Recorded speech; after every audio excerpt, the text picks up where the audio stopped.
Welcome to the coolest stuff on the planet. All right, everybody, welcome back to the coolest stuff. Man, I love that graphic and that sound. It's pretty that cool. song. Pretty cool stuff, huh? It is. So today, everybody, we're traveling to the United Kingdom's capital city of London. It was founded in the year 43 CE, which is AD, and it's teeming with history and Savoys and culture. Savoys? Yes, it's I don't know what that is. It's a kind of sausage. Oh, okay. I don't like them. I tried one. Oh. Not so good. Huh. Interesting. Sorry, Savoy. No, that's a good tangent. I didn't know that. So today I have a quote from famous English writer Samuel Johnson, and this is what he had to say about London. Quote, "The man who tires of London tires of life, for there is in London all that life can afford." End quote. Nice. And that seems to be the general consensus about London, that it is an amazing city.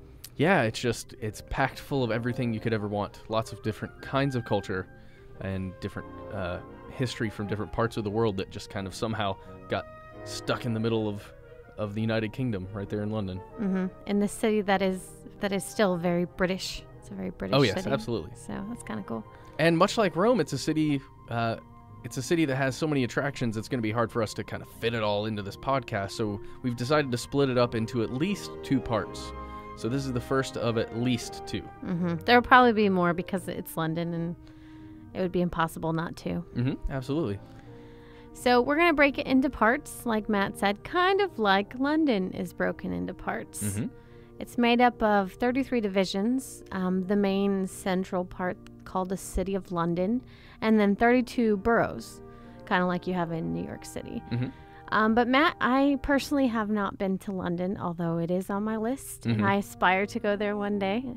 But since I know that you've been there, at least briefly, so I wondered if you might share a little bit about your brief, trip to London. Yeah, I spent what would be the sum of probably one day because I was traveling to London in order to get to Spain. Mm-hmm. And I spent some time in the city. We went and saw a play. We saw Spamalot, which was a lot of fun. Oh, cool. Let's see, we went to a modern art museum, which was very cool, and walked around in a couple of the places we're going to talk about. But I spent most of my time in Grantham, which was about 100 miles north, or 160 kilometers. But it's still part of Greater London? No, it's not. Oh, okay. Yeah. Well, it sounds like you got a little taste of London. At least you got to visit, the theater district, and you had some of the food. So yeah, I had a Savoy. And some of the museums. That's cool. Yeah. So London is very famous for its bridges because it's very famous for its river, the Thames. Mm-hmm. And the Thames runs through London, splits it in half. Mm-hmm. But probably 2 of the most famous of the bridges are London Bridge, of course, and Tower Bridge. But an interesting other fact about London Bridge is that it is, the one we see today is the 4th incarnation. The bridge that was built in 1831. So I guess I'm not sure which iteration that was. That was the 3rd. The 3rd one. Mm-hmm. It was actually taken apart. All the different parts that were taken apart, they were sold to this American who then shipped them all the way to a city in Arizona where he had them re-put back together. And now that London Bridge from 1831 is in Arizona. So I guess if you can't make it to London, you can make it to Arizona to see the London Bridge. Go all the way to Arizona just to see a bridge. So Tower Bridge is one of the iconic landmarks of London with its Gothic towers and its blue suspension cables and struts. And here's some interesting facts about that bridge. Okay. Although it looks old, obviously, like I said, it is neo-Gothic. That is the style. But in fact, it was only built in 1894. So it's not really that old. No, not at all. Relatively speaking.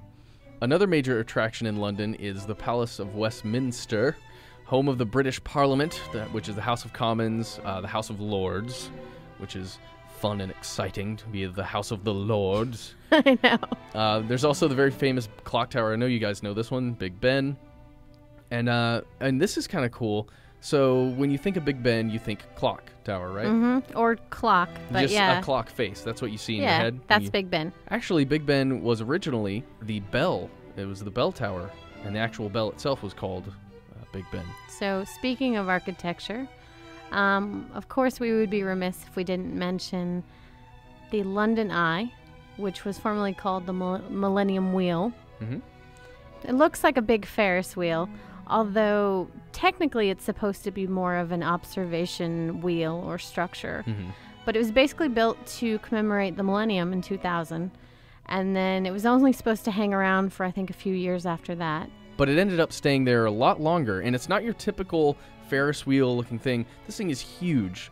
The rides are called flights. They take 30 minutes to go all the way around.